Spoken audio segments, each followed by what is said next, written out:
یاجوج ماجوج کا راستہ کیا یہ دنیا سے جڑا ہوا ہے؟ قرآن، تاریخ اور سائنس کی روشنی میں۔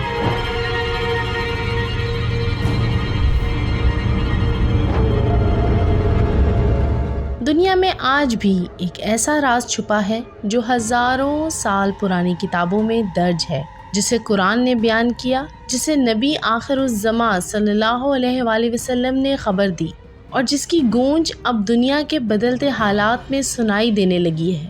کون ہے یاجوج ماجوج؟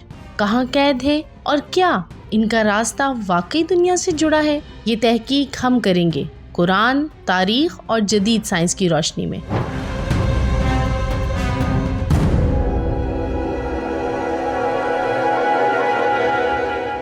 اللہ تعالیٰ سورہ کہف کی آیت نمبر 93 میں فرماتے ہیں، یہاں تک کہ جب ذوالقرنین 2 پہاڑوں کے درمیان پہنچا تو اسے وہاں ایک قوم ملی جو بمشکل بات سمجھتی تھی۔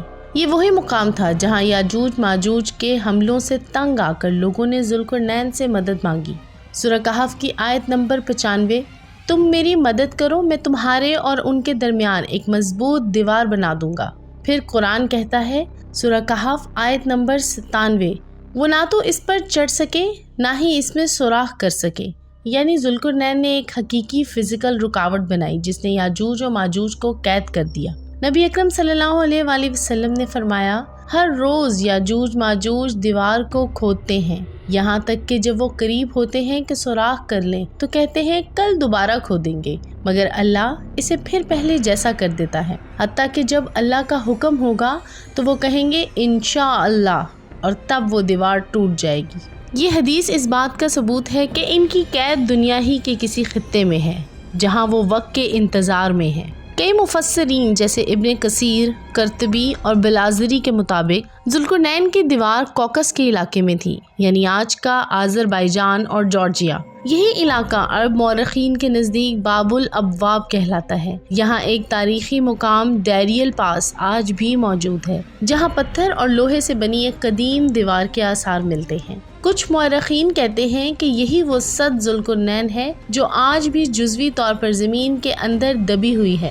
کچھ صوفی اور فلسفی علماء جیسے فخر الدین رازی اور شاہ ولی اللہ دہلوی کا نظریہ ہے کہ یہ دیوار غیبی نوعیت کی ہے، یعنی اللہ نے یاجوج ماجوج کو زمین کے اندرونی حصے یا کسی بند وادی میں قید کر رکھا ہے۔ یہ نظریہ قرآن کے لفظ فتحت سے جڑتا ہے۔ سورہ انبیاء آیت نمبر 96، یعنی دروازہ کھولا جائے گا، توڑا نہیں جائے گا۔ اس سے ظاہر ہوتا ہے کہ یہ قدرتی یا زیر زمین راستہ ہو سکتا ہے جو ابھی بند ہے، مگر وقت مقرر پر کھول دیا جائے گا۔ جدید سائنسدانوں کا خیال ہے کہ قرآن کی سورہ انبیاء کی آیت نمبر 96، یعنی وہ ہر بلندی سے نکلیں گے، اس بات کی طرف اشارہ ہے کہ یاجوج ماجوج کا علاقہ زمین کے انتہائی شمال یا جنوب میں ہو سکتا ہے۔ یہ وہ علاقے ہیں جہاں صدیوں سے برف جمی ہوئی ہے اور عام انسان کی رسائی ممکن نہیں۔ کچھ اسلامی محققین کے مطابق جب زمین کی برف پگھلے گی اور پولر راستے کھلیں گے تو یہ وقت ہو سکتا ہے جب یاجوج ماجوج کا خروج شروع ہوگا۔ قرآن کہتا ہے، یعنی وہ زمین کے ہر حصے میں پھیل جائیں گے۔ یہ الفاظ آج کی گلوبلائزیشنز، آبادی کے پھیلاؤ اور ٹیکنالوجی کے ذریعے کنٹرول کے نظام سے حیرت انگیز مشابہت رکھتے ہیں۔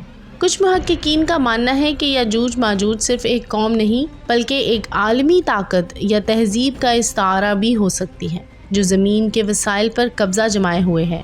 عالمی سطح پر قدرتی رکاوٹوں کا ختم ہونا، زمین کے اندرونی حصوں میں تحقیق، پولر ایریاز میں برف پگھلنا اور دنیا کا تیز رفتار کنٹرول سسٹم، یہ تمام علامات بتاتی ہیں کہ وہ وقت قریب آ رہا ہے جب سد ٹوٹے گی اور زمین پر ایک عظیم تباہی آئے گی۔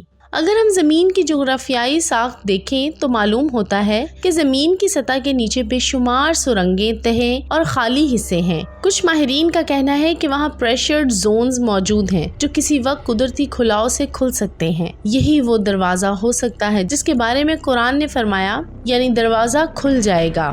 نبی صلی اللہ علیہ وآلہ وسلم نے فرمایا، قیامت قائم نہ ہوگی جب تک یاجوج ماجوج نہ نکل آئیں، اور فرمایا ان کے نکلنے کے بعد دنیا ظلم و فساد سے بھر جائے گی، حتیٰ کہ حضرت عیسیٰ دعا کریں گے اور اللہ انہیں ہلاک کرے گا۔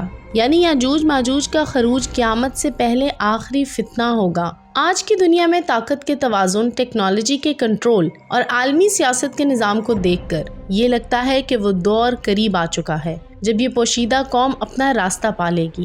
دنیا کی سرحدیں ختم ہو رہی ہیں، انسان زمین کے اندر اور باہر قدم رکھ چکا ہے، مگر کچھ دروازے اب بھی بند ہیں، وہ جو اللہ کے حکم سے ہی کھلیں گے۔ جب وہ دن آئے گا تو زمین ہل جائے گی اور انسان سمجھے گا کہ قرآن نے جو کہا تھا وہ حرف بہ حرف سچ تھا۔ سورہ کہف کی آیت نمبر 98، میرے رب کا وعدہ برحق ہے۔ تو یہ تھی آج کی ویڈیو، امید ہے کہ آپ کو پسند آئی ہوگی۔ ایسے دلچسپ اور انفارمیٹیو ویڈیوز کے لیے ہمارے چینل کو سبسکرائب کریں اور ہماری ویڈیوز کو لائک کرنا مت بھولیں۔ تھینک یو سو مچ۔ اللہ حافظ۔